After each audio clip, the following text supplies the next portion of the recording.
بسم الله الرحمن الرحیم. السلام علیکم ورحمت الله وبرکاته. نن چې کوم وظیفه ده دا وظیفه به پیغمبر علیه صلات وسلام د سار د مانځه سلام به وګرځو نو د هغې نه بعد به دا وظیفه کوله. نو یو قسم له نبوي وظیفه ده او د پیغمبر علیه صلات وسلام چې کوم عملو په دې وظیفه باندې نو ما ورته هم کوشش وکړو چې په دې وظیفې باندې عمل وکړو.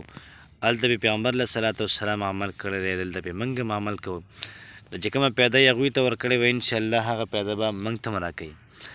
نو دا وظیفه چې کومه ده په دې کې 3 پیدې دي. یو پیدادار چې کوم سړی دا وظیفه کوي الله پاک به د انسان ته ډېر زیات علم ورکوي، ډېره زیاته پوهه به الله پاک د انسان ته ورکوي. نو موږ خو غواړو چې الله پاک د موږ علم راکړي، موږ له دې عمل راکړي، دومره علم دې راکړي چې دومره الله پاک چاته نه دی ورکړی. علم باره کې کوشش انسان کوي چې الله پاک د موږ علم راکړي او فرمایي چې الله پاک چاته علم ورکړي نو الله پاک د انسان ته عذاب نه ورکوي. څونه بهترینه پیدا شوه. دویمه پیدا پکې دا شوله چې الله پاک به ما او تا ته پاکیزه رزق راکوي، ډېر زیات بهترین ډېر زیات مزیدار رزق به الله پاک ما او تا ته راکوي. چې کله ما او تا دا وظیفه کوو نو الله پاک به ما او تا ته ډېر زیات بهترین رزق راکوي. او تاسو یقین وکړئ د رزق باره کې څونه هلکه پریشانه دي. څوک سعودي ته روان دی، څوک امریکا ته روان دی، څوک پاکستان کې مضبوط جابونه ګوري، داسې جاب ګوري، داسې نوکري ګوري چې لکه زما په پوره ژوند دا برابر شي. خو بیا هم کله کله ورته نوکري میلاو شي، کله ورته میلاو نه شي.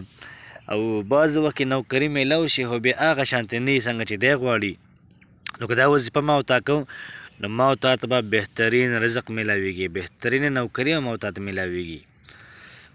او دویم نمبره پیدا پکې دا شوله چې کله ما او تا دا وظیفه کوو نو ما او تا چې څومره دواګانې د الله پاک نه غواړو دا ټولې دواګانې به الله پاک دا قبلې زما او ستا ده.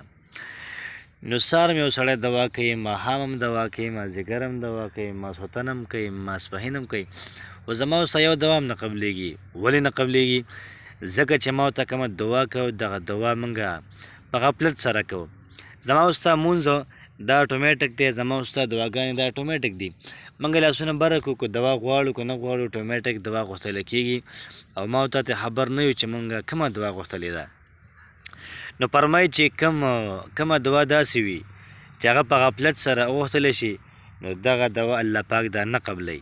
نو چې کله ما او تا دوا غواړو په دهان سره په توجه سره او د الله پاک نه په زارۍ سره نو دا دوا به انشاءالله دا قبلیږي. نو نن چې کوم عمل دی کومه وظیفه ده د دې وظیفې په ذریعې سره به زما او ستا دواګانې هم قبلیږي. لومبیا دا چې الله پاک ما او تا ته علم راکوي، دویم دا چې الله پاک ما او تا ته ښکلی پاکیزه رزق راکوي، دریم نمبر دا چې الله پاک به زما او ستا دعا قبلوي.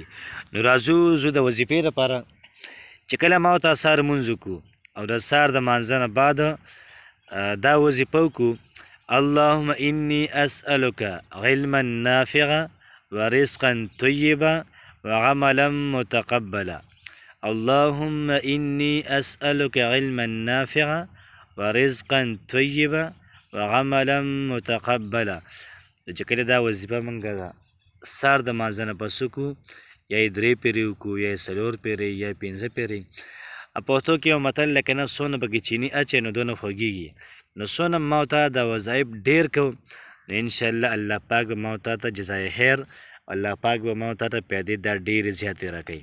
الله پاک هم ډېر زیات خوشحاله ساته. السلام علیکم ورحمت الله وبرکاته.